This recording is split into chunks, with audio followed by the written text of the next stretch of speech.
మన ఛానల్కి స్వాగతం. ఈరోజు ఆనపకాయతో మనం రెగ్యులర్గా వండుకునే పులుసు పప్పులో వేసుకోవడం, లేకపోతే ఆనపకాయ పాలు పోసి కూర, ఇవి కాకుండా ఇది వెరైటీ కూర చూపిస్తాను. దీనికి ముందుగా మనం లేత ఆనపకాయ తెచ్చుకోవాలి.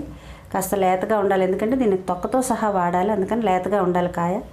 తెచ్చుకున్న తర్వాత దీనికి ఇలా మొత్తం దగ్గరగా ఇలాగా కన్నాలు పొడుచుకోవాలి. ఈ కాయని శుభ్రంగా మనం ఇలాగా ఇంత దగ్గరగా ఏదో ఒక సాధనం తీసుకుని కన్నాలు కొద్దిగా లోతుగా పెట్టుకోవాలి. పెట్టుకుని దీన్ని ఒక 10 నిమిషాలు కానీ ఒక పావు గంట ఇలా వదిలేయాలి. దీన్ని వదిలేసిన తర్వాత దీన్ని మనం కూరగాయలు ఏమైనా కూరకు ముక్కలు ఎలా కోసుకుంటాం ఆ ప్రమాణంలో ముక్కలు కోసుకోవాలి. దీన్ని ఆనపకాయ తూట్ల కూర అంటారు. పిల్లలు మనం మామూలుగా చేసేదంటే ఆనపకాయ అంటే కొద్దిగా ఇష్టపడరు. అప్పుడప్పుడు మనం వెరైటీ చేసామనుకోండి తింటారు. ఒక ప్రయత్నం చేసి చూడండి, ఇది మీకు నచ్చుతుందని నేను అనుకుంటున్నాను. ఇలా ఈ మాత్రం ప్రమాణంలో ముక్కలు కోసుకుంటాం. ఇలా ముక్కలు ఇలా చిన్నగా ఇలా కోసుకోవాలి.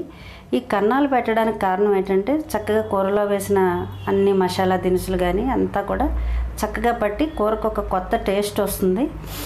ఇది తొక్కతో వండుకుంటాం కనుక మనకి ఎప్పుడు వండుకునే రెగ్యులర్ ఆనపకాయ కూర కన్నా కూడా దీనివల్ల మనకి ఇంకా పోషకాలు అందుతాయి. ఇది కంపల్సరీ తొక్కతోనే వండాలి, లేతది అందుకే కావాలని అంటారు. ఇప్పుడు దీనికి కావాల్సిన మసాలా సామాన్లు చూపిస్తాను. మనం తీసుకున్న ఆనపకాయని బట్టి మీరు ఆ కాయ చూశారు కదా, ఒక 6 లవంగాలు, 1 ఇంచు దాల్చిన చెక్క ముక్క, ఒక 3 యాలకులు, అలాగే ధనియాలు పౌడర్ చేసి ఉంచుకున్నాను, 1 స్పూనున్నర ధనియాల పొడి, అలాగే ఒక 10 వెల్లుల్లి రెబ్బలు, 1 ఇంచు అల్లం ముక్క, 3 టమాటాలు, 3 టమాటాలు. మనకి కూర కావాల్సిన పరిమాణాన్ని బట్టి ఇంట్లో సభ్యులను బట్టి మనం ఉల్లిపాయలు వేసుకోవచ్చు. నేను 4 ఉల్లిపాయలు వేసాను. ఇవన్నీ ఇప్పుడు మనం మిక్సీలో మెత్తగా ముద్ద చేసుకోవాలి. మసాలా సిద్ధమైపోయింది. ఇప్పుడు మనం స్టవ్ వెలిగించుకుందాం. ఇప్పుడు ఇందులో మనం ఆయిల్ వేసుకుని, పాతప్పుడు ఏంటంటే కూరలన్నిటికీ రుచి బాగా ఉండాలని ఎక్కువగా ఆయిల్ వేసేసేవాళ్ళం. ఇప్పుడు అన్నిట్లోకి ప్రమాదమైంది ఆయిల్, ఉప్పే అంటున్నారు కనుక ఈ రెండు కాస్త తగ్గించుకుంటున్నాం. వేరేగా కూరలో టేస్ట్ పెంచుకోవడానికి పల్లీలు వేయించుకుని పౌడర్ కొద్దిగా చల్లుకోవడం, నువ్వులు ఎండుమిరపకాయ వేయించి పౌడర్ కొట్టుకుని చల్లుకోవడం, అటువంటివి పాటిస్తే అప్పుడు కూరకి టేస్ట్ వస్తుంది. కేవలం నూనెతోనే టేస్ట్ ఉండాలని నూనెలో తేలినట్టుగా ఆవకాయ ఊటల్లా కూరలు వండుకునేవాళ్ళం. అది మన ఆరోగ్యానికి మంచిది కాదని తెలిసాక కాస్త నేను కూడా ఆయిల్ తగ్గించాను. సాల్ట్ కూడా నా కూరలో తగ్గించుకుంటా. ఆయిల్ కాగింది. ఇప్పుడు ఈ మసాలా ముద్దను వేసి మనం చక్కగా వేయించుకోవాలి. ఉడుకుతుంది. మన మొత్తం పేస్ట్ అంతా బాగా పచ్చివాసన పోయే వరకు దీన్ని మధ్య ఫ్లేమ్లో పెట్టి వేయించుకోవాలి. ఇప్పుడు మన మసాలా చక్కగా వేగింది చూడండి. నీరంతా ఎగిరిపోయి చక్కగా దీనిలో పచ్చివాసన అంతా పోయింది. పచ్చివాసన అంతా పోయి చక్కగా వేగింది కదా. ఇప్పుడు ఇందులో మనం తరిగి పెట్టుకున్న ఆనపకాయ ముక్కలన్నీ వేసుకుందాం. మీకు ఒక సందేహం రావచ్చు, ఇప్పుడు ఉప్పు ఇంకా వేయలేదే అని. ఈ ఉప్పుని ఒక విధంగా మనకి రుచికి ఎంత ప్రాధాన్యత, మన ఆరోగ్యానికి అంత ముప్పని ఆరోగ్య నిపుణులు చెప్తున్నారు. ఇది కూర స్టార్టింగ్లో వేసుకోవడం మన వాళ్ళకి బాగా అలవాటు కదా, మనందరికీ. అలా వేసుకోవడం వల్ల ఉప్పు చాలా ఎక్కువగా పడుతుంది. మనం అదే లాస్ట్లో వేసుకున్నాం అనుకోండి, దింపేటప్పుడు లేకపోతే తినేటప్పుడు చల్లుకుంటే తక్కువ ఉప్పు పడుతుంది. మన ఒంట్లోకి కూడా ఉప్పు శాతం తక్కువగా చేరుతుంది. దానివల్ల కాస్త మనకు ఆరోగ్యం, పూర్తిగా ఉప్పునైతే మానలేం కదా. ఇతర దేశాల్లోని తినేటప్పుడు పైన చల్లుకుని తింటారు కనుక వాళ్ళకి ఎక్కువగా బీపీలు అటువంటి ఉండవని చెప్తున్నారు. మనం ఆరోగ్య నిపుణుల సలహాలు విందాం, ఆరోగ్యంగా ఉందాం. కాకపోతే ఇంట్లో సహకరించరు, కాస్త చివాట్లు అవుతుంటాయి. మనకు కావాలంటే మనం ఉప్పు లేకుండా తీసుకుని వాళ్ళకి ఉప్పు వేయచ్చు. ఇప్పుడు నీరు అంతా రావాలని మనకి ఎప్పుడు కూడా కూరలో ఉప్పు, పసుపు ముందు వేసుకుని మగ్గబెట్టుకోవడం అలవాటు కదా. దీనివల్ల పసుపు యొక్క గుణం మనకేమీ పనిచేయదు అంటున్నారు. అది ఒక ఔషధంలో వాడుకున్నప్పుడు మన శరీరానికి ఎంతో మేలు చేస్తుంది. కొన్ని వాటిలో కలర్ కోసం మనం వేసుకోవాలంటే వేసుకుందాం. ఇప్పుడు వీటిలోని మనం ఒక 10 నిమిషాల ముందు కూర దింపుతామనగా అప్పుడు ఉప్పు, పసుపు వేసుకుందాం. అలా వండడం వల్ల మనకు ఉప్పు శాతం మన ఒంట్లోకి చేరేది తక్కువ అవుతుంది. ఉప్పు ఎక్కువ వాడడం వల్ల బీపీ వస్తుంది, ముడకల నొప్పులు, ఇంకా రకరకాల ప్రాబ్లమ్స్, ఊబకాయం పెరుగుతుంది. థైరాయిడ్ సమస్యలు ఇవన్నీ పడే కన్నా కాస్త మన నాలుగుకి అదుపులో ఉంచుకుందాం. దీనికి స్వతహాగా ఆనపకాయలు ఎలాగే నీరు ఉంటుంది. మూత పెట్టి సిమ్లో పెట్టామంటే దీనిలో నీరుతో సగం మగ్గుతుంది.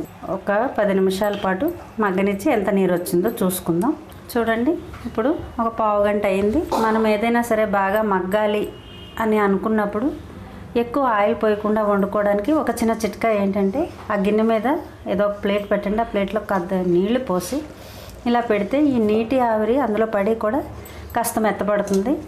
మనం ఆయిల్ తక్కువతో వండుకోవాలన్నప్పుడు ఇలాగ పాటిస్తే కొద్దిగా ఆయిల్ తక్కువతో వండుకోగలుగుతాం. లేకపోతే అడుగు మాడిపోతూ ఉంటుంది కదా, అందుకని మీరు అలాగ ప్లేటు ఏదైనా పెట్టుకుని నీళ్ళు పోసుకోండి. ఉదయాన్నే క్యారేజీలు అనుకోండి కుదరదు, కాకపోతే కొద్దిగా తొందరగా లేచామంటే అలా కూడా చేసుకోవచ్చు. మన శరీరానికి హాని చేసే వాటిని కాస్త తగ్గించుకుంటుంటేనే మంచిది కదా. ఇప్పుడు ముక్కలు కాస్త మెత్తబడ్డాయి. ఇప్పుడు మనం దీంట్లోని ఉప్పు పసుపు వేసుకుందాం. కొద్దిగా పసుపు, రుచికి సరిపడా సాల్ట్. ఇక తక్కువ అయింది అనుకున్న వాళ్ళు పైన కలుపుకుంటారు.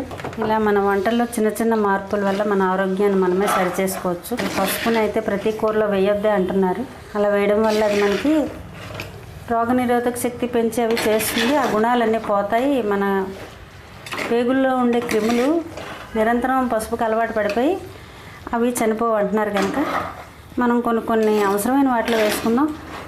పులిహార, పప్పు ఇటువంటి వాటిలో తప్పదు. మిగతా వాటిలో వాడకం తగ్గించి అప్పుడప్పుడు దీన్ని ఒక మందుగా ఉపయోగించుకుందాం. మనకి ఎంతో మేలు చేస్తుంది. చూడండి, ఇప్పుడు మనం నీరు వేసుకుందాం. మనం వండే విధానంలో చిన్న చిన్న మార్పుల వల్ల మన ఆరోగ్యాన్ని మనం జాగ్రత్తగా చూసుకోవచ్చు. ఇప్పుడు ఇది ఇలా దగ్గరకై అవ్వాలి. దగ్గరకు అయ్యిందంటే కూర చాలా టేస్ట్గా ఉంటుంది. చపాతీలోకైనా అన్నంలోకైనా కూడా. దీన్ని ఇలా మనం సిమ్లో పెట్టి ఉడికించుకుందాం. ఆనపకాయ తూట్ల కూర రెడీ అయిపోయింది. గుమగుమలాడుతా. ఇది కొత్త వెరైటీ కూర. ఆనపకాయని ఇష్టపడని పిల్లలు కూడా ఈ కూర తింటారు. ఇలా దగ్గరగా ఒక పావు గంటలోనే లేహ్యంలా ఉడికిపోతుంది. ఇలా సిమ్లో పెట్టుకున్నామంటే. లేదు తొక్కతో ఉంటుంది కనుక మీకు కావాలంటే ఒక్క విజిల్ కుక్కర్లోని ముందు ఆనపకాయ ముక్కలు పెట్టుకుని అయినా సరే చేసుకోవచ్చు. ఇలా డైరెక్ట్గా అయినా. ఇప్పుడు కోస్త పల్లీలు, చెక్క ముక్క చేసుకున్న పల్లీలు పొడి కొద్దిగా వేస్తున్నాను. ఇది మీరు ఒకసారి ఇలా ట్రై చేసి చూడండి. ఇది చపాతీలోకైనా సరే అన్నంలోకైనా సరే చాలా బాగుంటుంది. చూడండి, చక్కగా కూర తయారైపోయింది. కొత్త రకం కూర, మా అత్తగారి ఇంట్లో బాగా వండుకునే కూర ఈరోజు మీకు తెలియచేశాను. ఈ వీడియో చూసినందుకు ధన్యవాదాలు. నా పేరు ఇందిర. ఆయుష్మాన్ భవ.